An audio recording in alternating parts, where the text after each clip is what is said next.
ما زالت القمة متوقفة. سيراجع الحكم تقنية الفيديو. عزيز ما زال يتثبت، سيرجع. ليست هنالك ركلة جزاء. نعم، غرفة الفيديو تلغي ركلة الجزاء. أعطينا القرار النهائي يا عزيز، أعطينا الصورة الواضحة للقمة، لهذه الوضعية، لهذه الكرة. أعتقد أن عزيز بو ألغى ركلة الجزاء بعد حوار مع حكامي غرفة الفيديو، أو احتسب خطأ من خارج المنطقة. أعتقد أنه احتسب ركلة حرة من خارج المنطقة لفريق الهلال. الخطأ لم يكن داخل المنطقة بعد العودة إلى حكام غرفة الفار. إذا مخالفة للهلال على مشارف منطقة العمليات. ليست ركلة جزاء، ليست ركلة جزاء، وإنما ركلة حرة مباشرة لمصلحة فريق الهلال من خارج منطقة العمليات. كرة خطيرة جدا لفريق الهلال الباحث عن إسبقية المباراة، عن وصول لمرمى الحارس أوجو، الحارس النيجيري لفريق المريخ. كرة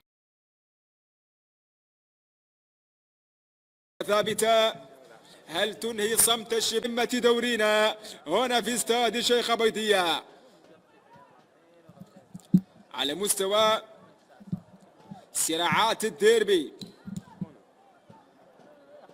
وإحصائية 1996 في تفاصيل الديربي إلى يومنا هذا؟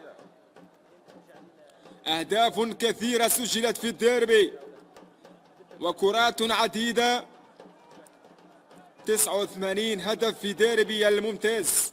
عندما نتكلم عن تاريخ الديربي، تصويبة والهدف الأول.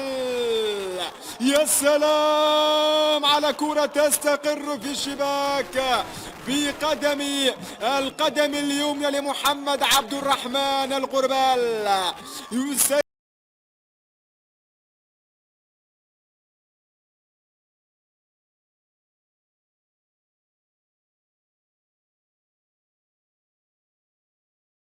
سجل في مرمى المريخ، في مرمى أوجو، أول أهداف الهلال وأول أهداف القمة، قمة وكشوط في ديربي أم درمان. محمد عبد الرحمن الغربال يفك صمت الشباكي. دفاعات المريخ يسجل من كرة ثابتة. هنا الإعادة، هنا الضربة، هنا الكرة التي استقرت في مرمى أوجو. الهدف الأول لمصلحة الكوكب الأزرق. الهلال يتقدم من كرة ثابتة بأقدام الغربال في مرمى المريخ في هدوء تام. صخب الهلال يطلق في مرمى وشباك المريخ. 1-0 لمصلحة الهلال. يتقدم الهلال، بل يضيف الثاني في هذه اللحظات عن طريق المالي آدم كوليبالي. 2-0 لفريق الهلال في مرمى المريخ في ظرف 3 دقائق. الهلال يتقدم من جديد. هنا الانطلاقة، هنا الكرة، هنا التمويه، هنا المرور، وهنا الهدف الثاني لفريق الهلال. شاهد الإعادة، شاهد الانطلاقة، شاهد الكرة. آدم كوليبالي يسجل الهدف الثاني لفريق الهلال في مرمى المريخ. الكوكب الأزرق يسبق النتيجة بألوانه، يتفوق على فريق المريخ ب2 مقابل لا شيء. تمريرة ممتازة كانت من جان كلود.